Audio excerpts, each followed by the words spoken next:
Nakakasayan, magkakabit tayo ng busina sa Yamaha site. Pero hindi ito yung gagamitin natin. Ito siya, oh. Dual horn. Ito lang siya kasayan kasi mahirap magpwesto rito, masikip lang siya. Kaya ilalagay natin na dual horn, ito lang. Siya kasayan ha. Ito yung magiging pwesto niyan. Pag ito ilalagay natin, sinusubukan ko talaga, hindi ko siya mapagkasya. Talagang bumabangga. Kasi ang busina, pagka bumabangga, hindi siya tutunog ng maayos. Kailangan wala siyang binabangga, nakakapag-play siya. Para maging maganda yung tunog. Huwag kayong gagamit ng ganito kasayan na yung gantong ano ha. Yung ganto na socket, relay socket. Ito, wag to. Kasi dito, mabilis lang, gaganda yung busina nyo pero mabilis lang, hindi siya tatagal. Kasi nagpupulbos to. Ito yung kompleto na pag nilalagay sa relay. Isusuksok mo na lang yung mga terminal niya. Okay, so ito mahinang klase to, mabilis magpulbos. Mga ilang araw maganda yung tunog. Makalipas ang isang linggo wala na, mahina na yung tunog ng busina. Hindi siya pang pang matagalan. Mas maganda pa rin yung sariling wiring katulad ng ginagawa natin. Ito na yung ground niya. Yung ginagawa natin sa ground niya ay terminal tsaka yung relay terminal. Yung mga ihugot lang. Ito na yung pinaka body ground. Ayan na siya, I-terminal. Wala nang ground, dalawang positive. Kumbaga sa kwan, pag tinesting natin, yan ang ito.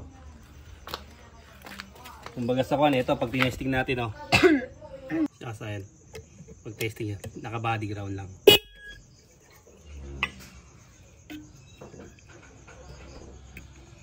Naka body lang siya kasayan ha. Ayan o. Pesto natin dito kasayan o. Ito na yung pinaka-pestuhan niya.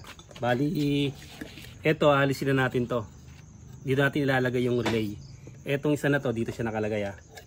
Ito yung tornilyo na to. Dalawa siyang tornilyo eh. Yung nasa may dulo. Yan yung dulo na to ha. Dito siya nakalagay. Tapos etong isa, sa tornilyo natin siya ilalagay. Ito, tornilyo ng busina. Ito ha, yung tornilyo ng busina na to ha, dito. Alisin natin yung busina para maipwesto natin dito yung relay. Ganito magiging pwesto niyan. Ito ha, dito. Makikita naman yan pag nilagay na natin. Kailangan magpe-play yung natin dyan. Ito sa may tornilyo na to. Tapos yung relay na dito nakapwesto. Ito pala yung relay kasi ganito pala yung pag-testing niya. Depende sa gagamitin yung relay. Ito siya ha. Pag ganito yung gagamitin yung relay, alisin nyo muna to.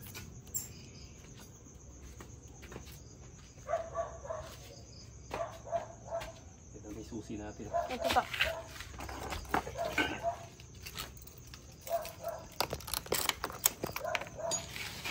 Ito.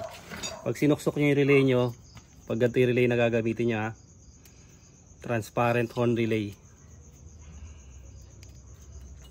Ayan, walang nakakabisa busina, bumusina kayo ha. Ito. Okay yan ha, tama yan.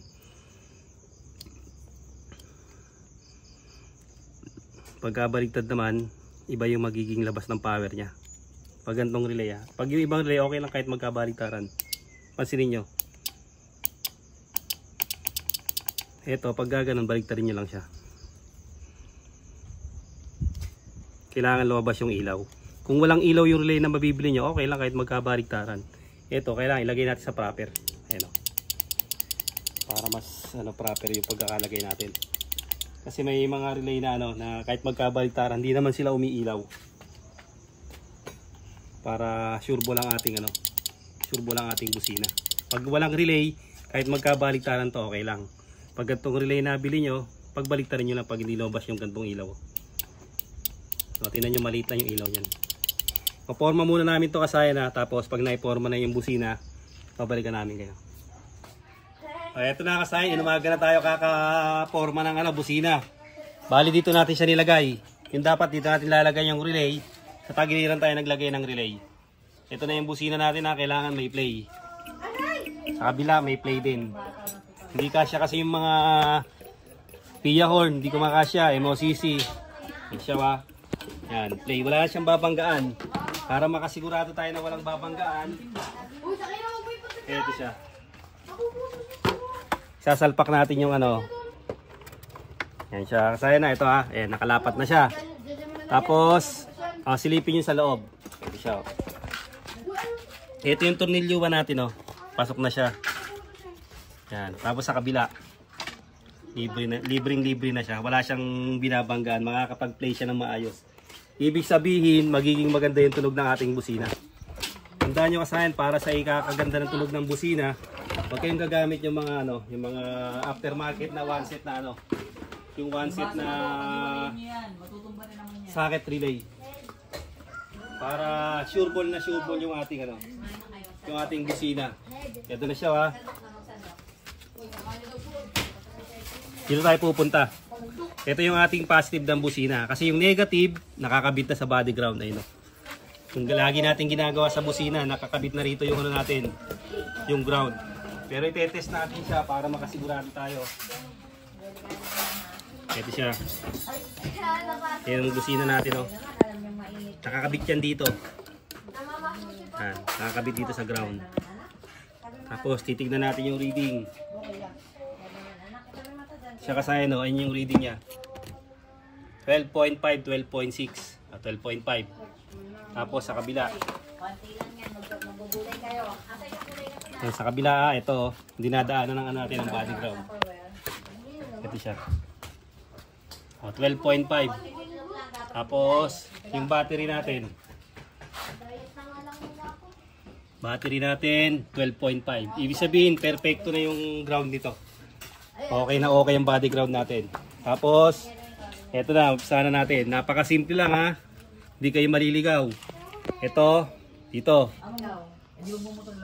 Yung ground sa 85 tayo para yung ilaw, iilaw to. Pag yung hindi umiilaw yung relay nyo, kahit magkabaligtaran na, walang problema. Pag nailagay nyo ng 85, 86, yung isang wire na to, ito yung busina pagsasamahin natin. Sasamahin natin yung busina ha. Positive ng busina kasi naka-body ground na to sa busina. Nakalagay na. Ito yung sa busina natin ha. Pagsasamahin natin yung dalawang positive. Pagsasamahin natin yung positive.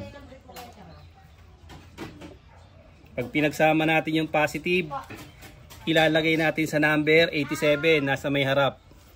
Ito siya. Tapos yung number 30, dediretso natin to sa battery. Ito siya oh.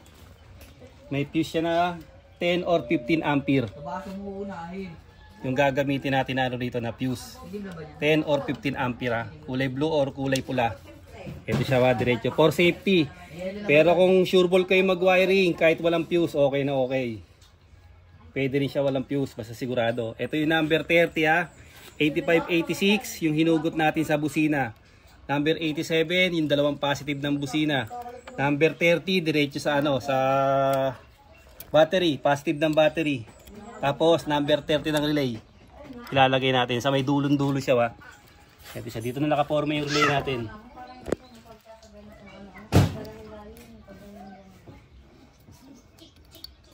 Kaya suksok lang natin mabuti, okay na siya.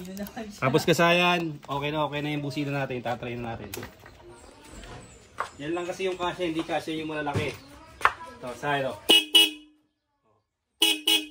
Okay na yung busina na yan kasi buong buo na yan. Sulidong-sulido na yung busina na natin kasi magpe-play na siya eh. Tapos wala siyang babanggaan. Ito yung relay natin. Ganun lang kasayan yung paglalagay ng dual horn sa Yamaha site. Hindi kakasya yung mga PIA, yung MOCC, yung Bosch, hindi siya kakasya kaya kailangan ganito lang, yung pang kotse lang. Hanggang dito na lang mga kasayan. Salamat sa panonood.